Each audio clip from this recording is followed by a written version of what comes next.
Hello, my name's Alan Newberry, and today we're going to take a look at how to put a patina on bronze using common household items, and we're going to do that to a sword that I made earlier this year, and I'm pretty excited about doing it, and I thought it was kind of a fun process, and I've done it before with beads because I did another video on putting patina on beads of different materials.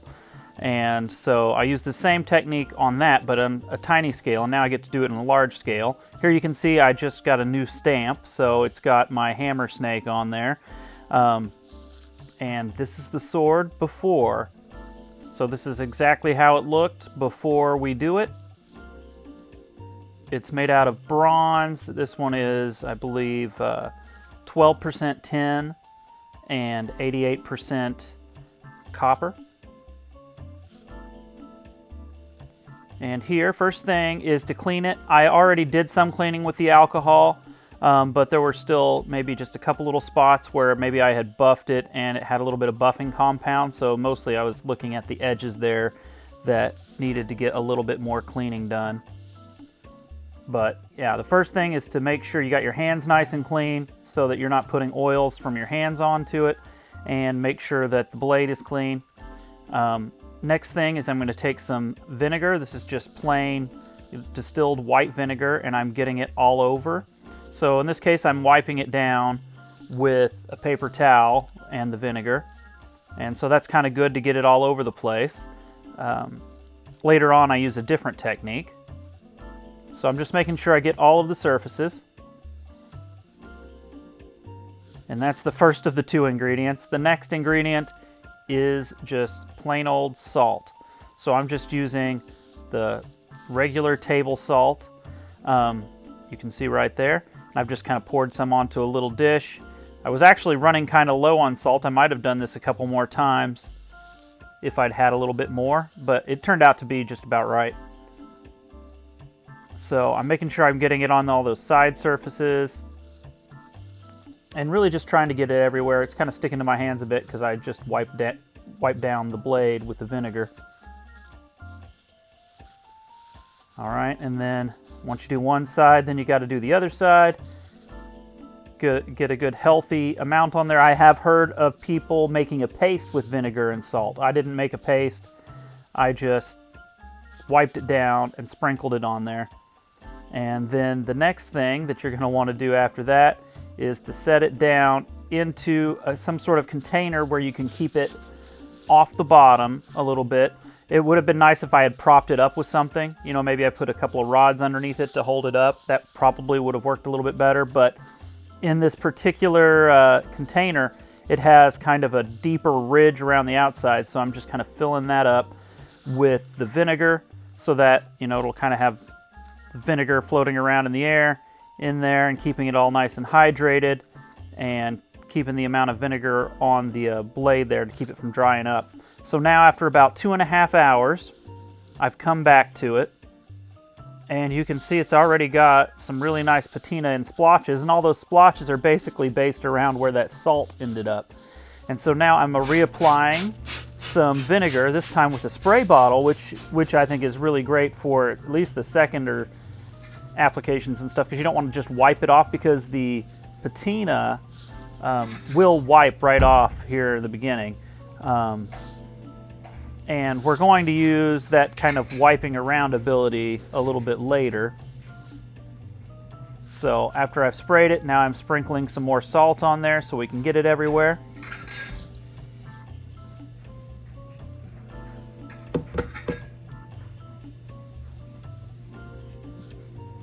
And then of course, after you've done one side, you're going to have to flip that sucker over and do the other side. And I don't think I mentioned this earlier, and I don't think it's actually fast forwarded in this particular segment, but earlier when I'm wiping it down, it was, you know, kind of playing in fast forward so that you didn't have to watch me wipe a blade down for 2 minutes.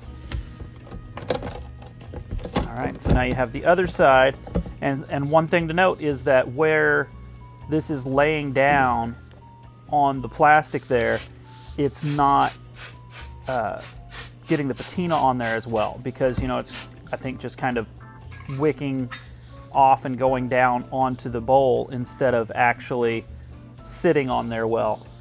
So it's kind of good to maybe have one side up for a while and the other side up later for a while. Maybe rotate which side is on top. And like I said earlier too, limiting the amount of area that's touching the bottom is helpful too, so that maybe you just have a couple little spots that are touching, and that those are the couple little spots that aren't getting it as well.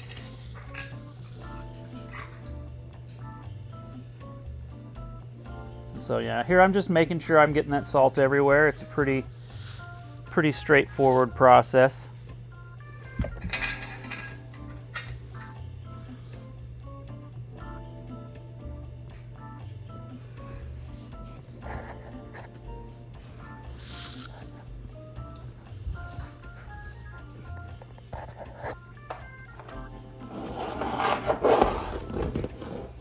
And then you got to kick the cat off the lid so that you can put it on the bowl. There you go. And you want to seal it up, like I said before, because you want to keep the vapors in there. And then now I've come back maybe 3 hours or so later, and it's got quite a good bit there on both sides, but the part where it's touching the bottom, you can see, does not have it much. So what I'm doing now is kind of rubbing the patina around and spreading everything out. So it's not just right where the salt grains were, and I'm making sure those spots that didn't have much have got, you know, a little bit of it smeared on there. And, you know, I'm looking down at that little emblem, making sure I've got some in there in my stamp, and checking the sides, making sure everything has a coat of this kind of bluish, greenish slime on it. And then after that, I'm going to seal that bad boy up, and I'm going to let it go through the process again.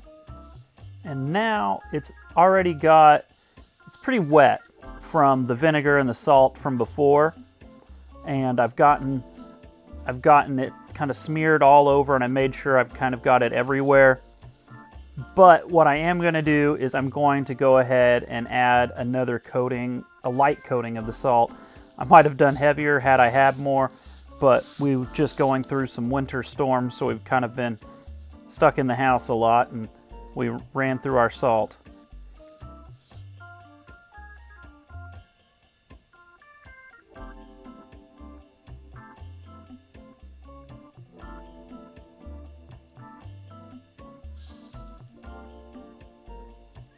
You do it on one side, you got to do it on the other.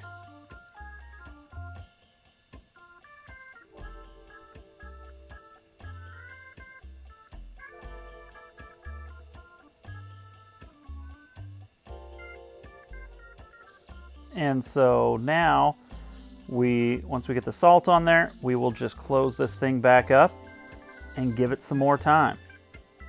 So now, it's actually had overnight to do its work, and now you can see it's got some pretty thick stuff on there, and where it's touching the bottom, it really doesn't stick very well. I mean, you can see it's done some cool kind of etching in the bronze, but it has not really stuck the green stuff on there. So I'm just gonna smear it around again, which is what I've done. You didn't see it here, but I just kind of smeared it everywhere and got it where I wanted. And then I just left it out to dry. And it kind of thickened up in that drying process and kind of stuck on there better. And it actually kind of darkened up in a lot of spots. And basically I got it everywhere. And, you know, if I saw any missing spots, I got a little bit of that goo off the bottom of the tub and stuck it on there. And then let it dry. And we ended up with a very nice look, and I think the patina turned out well. So if you like this video, like, share, and subscribe. And if you have any questions, you can leave them down in the comments below. And if you like this sword, I have a video where I show a tiny bit of the process, and you get to see the actual pour. So kind of a fun thing to check out.